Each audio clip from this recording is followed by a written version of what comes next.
Welcome to oddbrospodcast. Today we're doing part 2 of a previous video about the playoff matchups. Today we're doing the Western Conference, just to figure out who wins, what are the matchups, and who makes it to the conference finals, who wins the conference finals, and who makes it to the NBA finals.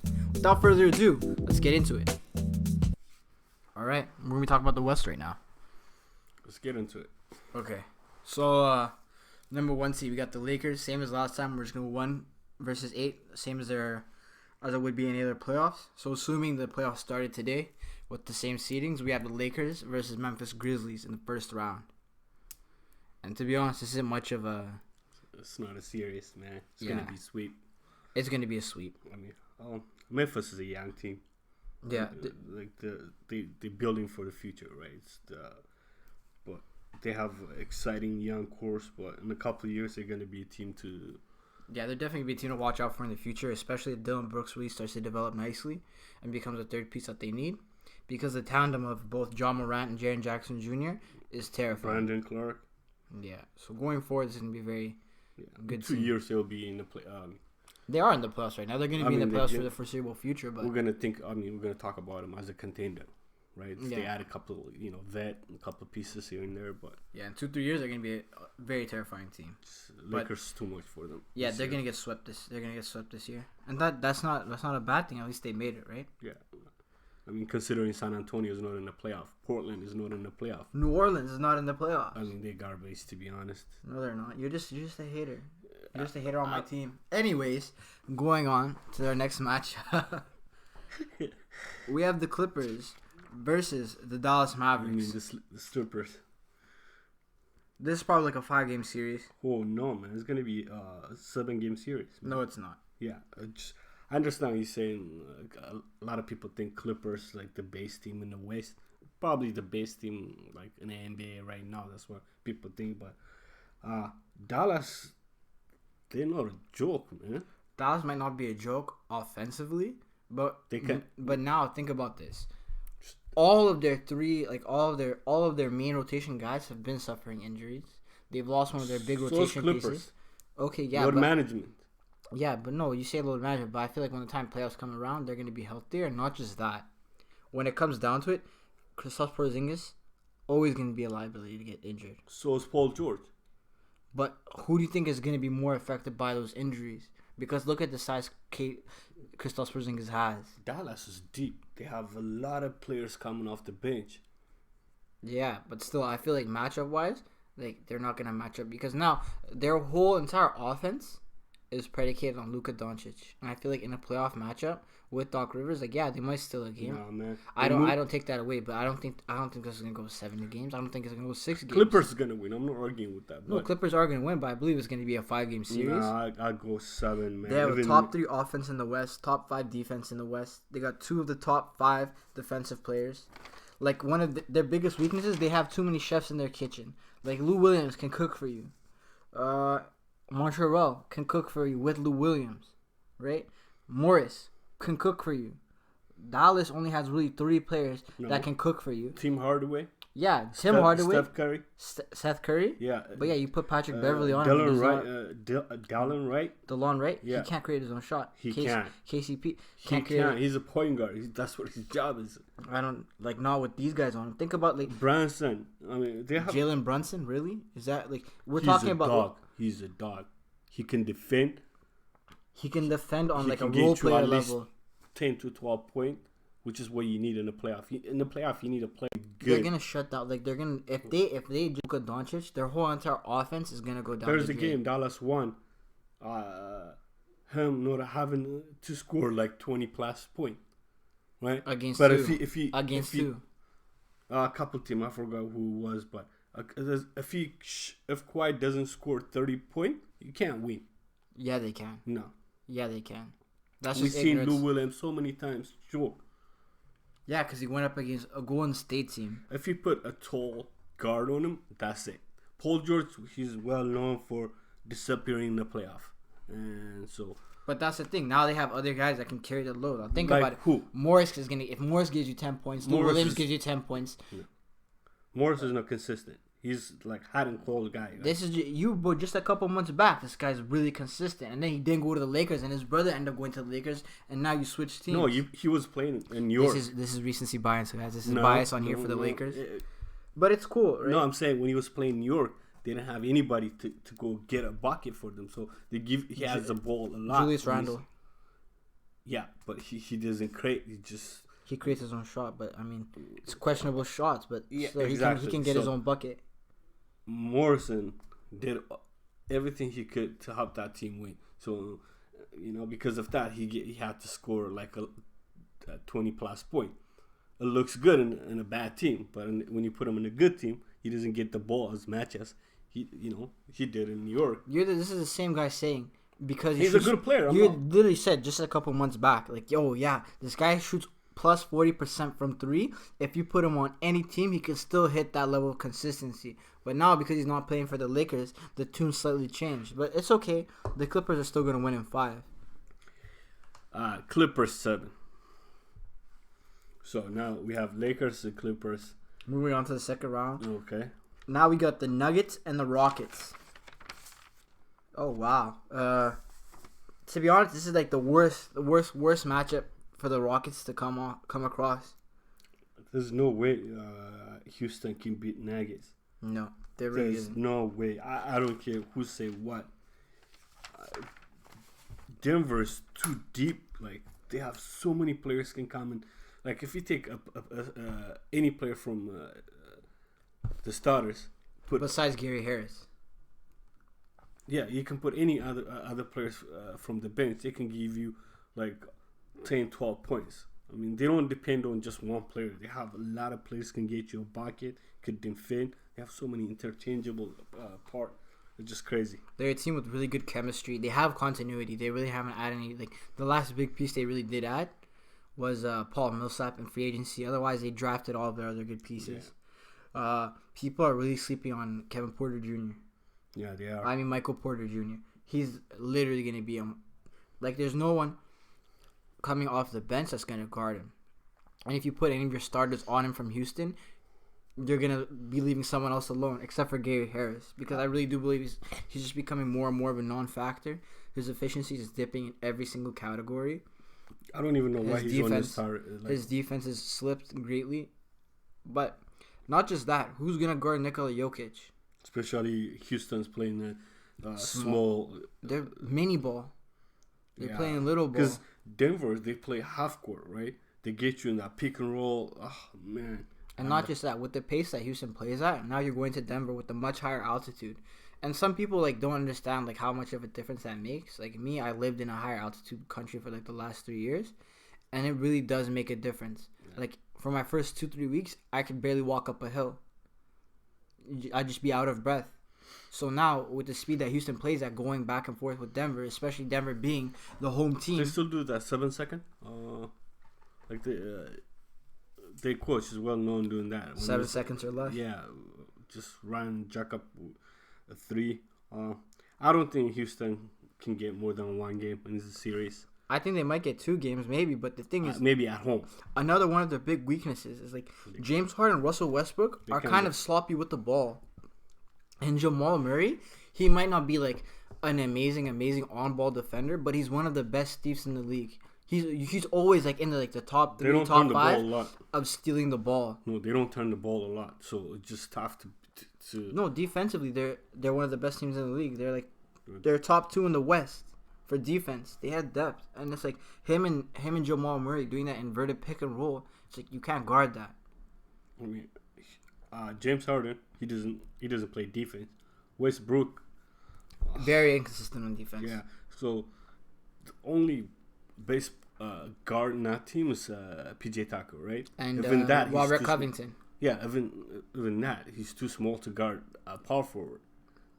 Yeah, you got Paul Millsap, and Jamal Murray, and these guys can arguably guard and maybe shut down both James Harden and I don't want to say shut down. You can't really shut down a good offensive player, but they're really gonna make it hard for them, and they're known just for forcing shots. They're gonna wear them out. Yeah, I see it's maybe at most a 6-game series. I don't see it as a sweep though. But no, it's not gonna be sweet, man. yeah, we gotta respect the beard. Fear the beard, right? Give the chef his props. The man can cook, but So game, I'll go for 4-2 the series. yeah. Denver. Even that is just with a question mark. And then our final matchup of the first round, we got the Utah Jazz and the Oklahoma City Thunder. Very good. Those two teams they match very well. It's a good matchup, but it's like I think OKC might win this just because this is complete speculation here, but like how are things between Donovan Mitchell and Rudy Gobert now? Because there's always been a lot of reports like after the incident where it's like, yeah, the relationship is unrepairable, unsalvageable, right? They might need to trade Rudy Gobert, and could all just be like talk. But what if there is truth to this? So how is their relationship going to be on the court? They have a similar system, though, right? They do a lot of pick and roll. They defend well, but it's just gonna come down to the last minute, right? In the last 5 minutes, I don't think any player is better than Chris Paul. Not just that, OKC has really good guard play. Like their backcourt will always be able to find a mismatch. Like if they need to get speed, you can put Chris Paul on the bench. You put Dennis Schroeder and Shai Gilgeous-Alexander. She can give you 20 piece, man. Right? Yeah. And Dennis Schroeder coming off the bench is a nightmare for any backup point guard. And then you got Shai, and like you really can't guard him with a smaller point guard, right? And if you put a shooting guard on him, right, while he's playing the point guard, it's just the backcourt is going to be a mismatch. Like Donovan Mitchell's going to be in for it. Mike Conley is a non-factor. I think we can all agree on that now. He's now a non-factor. Unless something drastic happens during this quarantine and Mike Conley like refines himself, does some soul searching, hits up Phil Jackson, gets into Zen mode, I think that's a wrap. No. I got OKC in 6. Yeah, same. All right, now we're going to the second round. We got all of our top 4 we got all the top 4 teams except for the Jazz moving on. So we have the Lakers versus OKC. 5 games at most. Yeah. 5 games at most. No, they can get 2 games. How? They can get 2 games. If they play Anthony Davis at the 5, which they say they were going to do in the playoffs, Steven Adams can't handle. Like Steven Adams is an amazing player. He can't handle that work. Chris Paul isn't guarding LeBron James. Shai Gilgeous-Alexander is not guarding LeBron James. Like, who's gonna guard LeBron? Like, who's gonna guard the point guard LeBron James? Yeah, you're right. It's a 5. Like, they might steal a game. I highly doubt it, but for me, I want to be respectful to these guys because you never know what can happen. 5, man. Lakers, baby. 5. Yeah. They better team. I mean, well experienced. You know what I mean? Battle tasted. So, we give 1 game because of Chris Paul, but it's a 5. Then we got the Clippers versus the Nuggets. Whew. I say Clippers in It's 7. probably the base. It will be the base series Thus far. So far, it's probably the best series we have, including the video that we've done out east. But I want to say Clippers in 7. It will be like a crazy matchup, right? Yeah. I mean, both teams can play defense. They can choke you to death. Yeah. Right? They have a point guard. I mean, they have players who can come and get you 10 plus points from the bench. Both teams. Yeah. It's just gonna come down to the last minute. Who's gonna execute better in the last 5 minutes, and less. And if it comes down to that, I just believe more in the Clippers and Kawhi Leonard than I do. But then again, Nikola Jokic showed us last year. He's not a joke. Come playoff time, he's about that life. No, he makes sometimes. I remember one game he had was Lakers in Denver. He do this stupid pass sometimes. When you need him to go get you a bucket, he tried. I mean, that's regular season. I'm talking playoffs. Like, look last year in the playoffs. No, yeah. The only reason why they lost last year in the playoffs against Portland, I'll say it right now, he played like over 56 minutes during the overtime game. And that exhausted him. That's what tendency, right? Sometimes you have this tendency that you do during the game, right? Whether it's a regular season game, whether a playoff, right? You need to clean that up. I mean, last year the same thing. as good as they were last year, done, right? Second round, 7 games. Yeah, They lost the team that went to the conference finals, and I Still. feel like, just because even the coach was saying I shouldn't have played him that long. If if you take him out, who's gonna come in? That's the thing, right? But now I feel like, So are you gonna go small? no, why would you go small? You're losing your best advantage. Yeah, like with Nikola Jokic. No, when you take him out for to get him some rest, you put Paul Millsap in the center because he can stretch the floor for you. He can stretch the floor for you, but the problem is now that would be an amazing plan if Michael Porter Jr. had like another year in the league, got a bit stronger, played a bit more minutes. Then you could go with that as a viable plan. You could put him at the 4, and now it's a nightmare as a mismatch. But he's tall. He can also hit 3, so it can help you stretch the floor. He's a pure scorer. Yeah, so he's a pure scorer. It's not I think like to beat the Clippers, right? He's not ready yet, though. I'll be honest. I'm not saying he's ready right now, but having the vet around him. Yeah, he's really gonna develop well. Yeah. So I say Clippers in 7, though. Okay. Yeah, I can't agree. I mean, I can't disagree with you. Yeah. And now we're going to get to the conference finals. It's the match that everyone knows is going to happen. Everyone hopes is going to happen. Right? The Clippers versus the Lakers. Okay. Lakers 7. I'll be honest with you. I say Clippers in 7. Okay. I mean, the reason I pick Lakers, yeah, some can point out some, weakness in Lakers players like Kuzma, Danny Green. I mean, when you need him to hit shot, he doesn't hit shot. He's inconsistent. Okay, Bose Morrison, they're inconsistent. Yeah.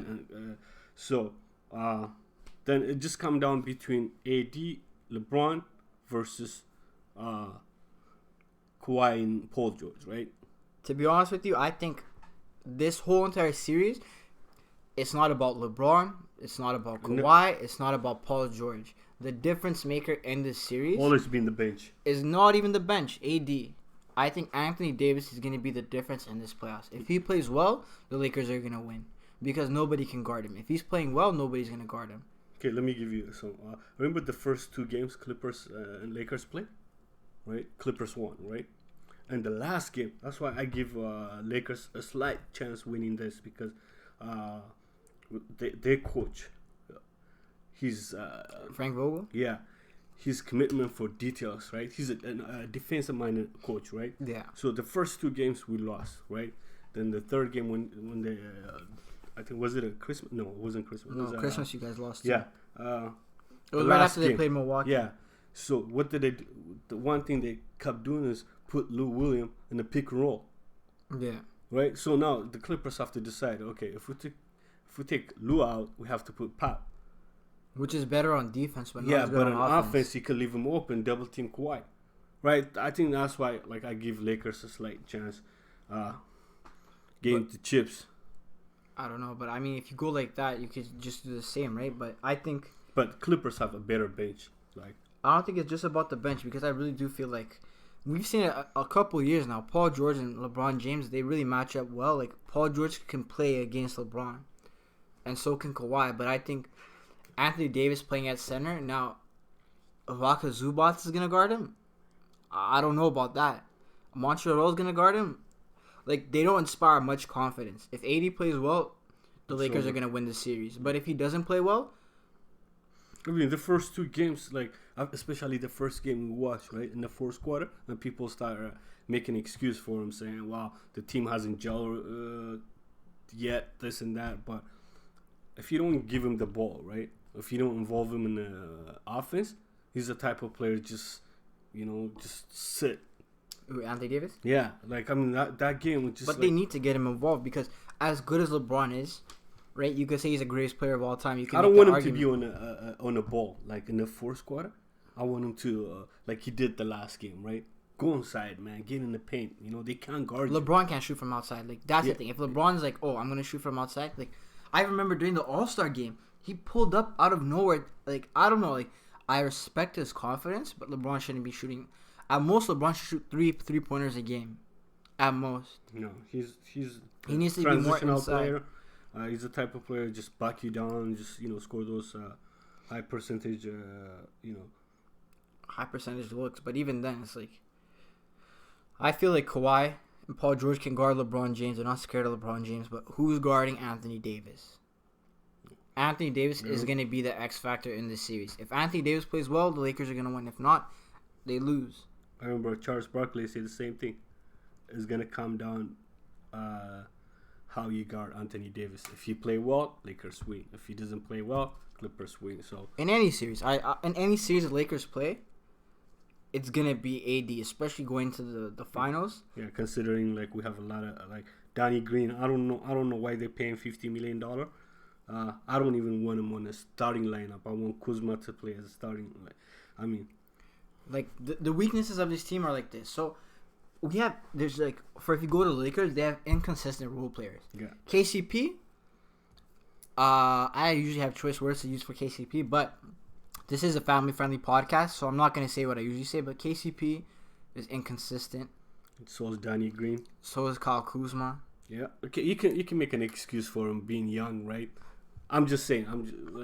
Just giving him a benefit of the doubt. Yeah, we'll give benefit of the doubt, but not just that. Okay, what about your bench playmaking? Rondo, when it comes to the playoffs, I don't even want Rondo on that team, to be honest. Can he be he's shown before? He can be a primary playmaker, but that was a couple years back. How about now? But in the playoff, he shows some life. He shows some life, but how long can you expect that to happen for? Yeah, you can't always bake on that. So, I think if you go by the bench, Clippers is a better team. Yeah, but not just that. I feel like one of the problems the Clippers do have, they don't have their chemistry yet. Paul George still thinks he's the alpha, which he's not. For the Clippers to reach their full potential, Paul George needs to understand he's a second fiddle on this team. He's a well-known queen. He need a king. If he can play his role as a second fiddle, it's a terrifying team. Yeah. There's too many chefs in that kitchen. Montrezl Harrell, there's possessions I've seen in multiple games where he should have passed the ball, but he's like, no, I'm going to do this. I'm a dog. And he tries to get the bucket.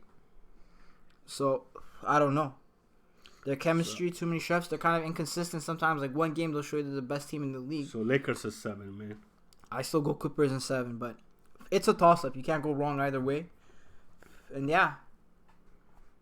That's it. Thank you very much for listening. You can find us anywhere you get your podcasts. At the Odd Bros Powwow. You can follow us on Instagram at oddbrospodcast. And yeah, I'll put the links down below. We can add Daniel. Until next time. Yeah, later on this week we're going to be dropping a soccer video. Also another video. How much does it take? How much are you willing to give? And we'll get more on that later on. Thank you very much. Without further ado, we out.